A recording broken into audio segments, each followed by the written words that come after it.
want a man to continually pursue you? And I have to say, my inkling is that that's what I really want, but in a different way, in a very conscious relationship where Mhm. the partner shows up, that monogamy is a decision, not an ownership principle, and not some Yeah. safety blanket that we just hang out under and don't show up every day. So I think that's what I really truly want. But I think that I Mhm. just want somebody to just show up and be present and not just think, oh, just because we're monogamous, I don't have to show up emotionally or anything. Men need a healthy fear Yeah. in relationships. Like respect is a healthy fear. I care enough. That's and like fear shouldn't drive that, but at the same time, it should always be in the back of a man's head that if I raise a hand to her, if I raise my voice, if I lie, if I cheat, if I manipulate, if I gaslight, there is a fear that she's going to walk out the door and not look back. The problem, and you can have that in a relationship. You want a man to continually pursue you, he's got to know that you can walk out that door at any time, period. Because Yep. the minute the man thinks he has conquered, the boundary game is over. You've lost the ability to establish boundaries. Reestablishing boundaries is very challenging. It's better to do it up front and keep them.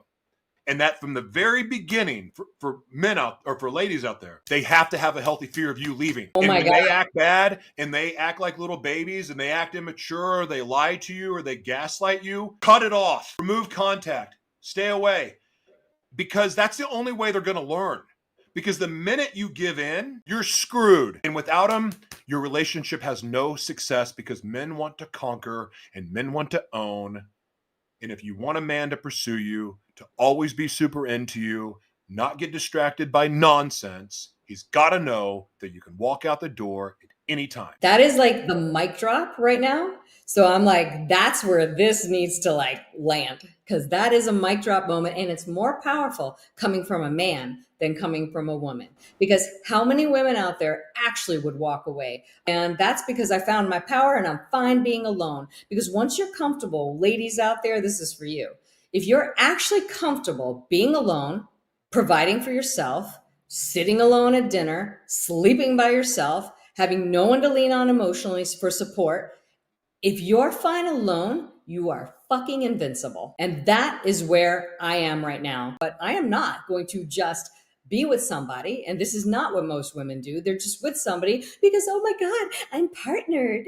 I have a husband. I'm sorry. I'm just going to make fun of them because a lot of women out there are doing this. And I don't care. This is Gloves Off After Dark. I'm going to say it like it is. I mean, really, they're just so proud of the ring on their finger and being partnered that they don't care what that partnership is costing them. That partnership isn't serving them except to just say, I'm partnered. I don't want that. I want a partnership to serve me and I serve it.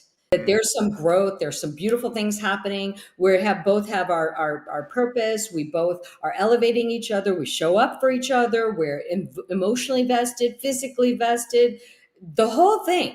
If I don't have that, I'm good.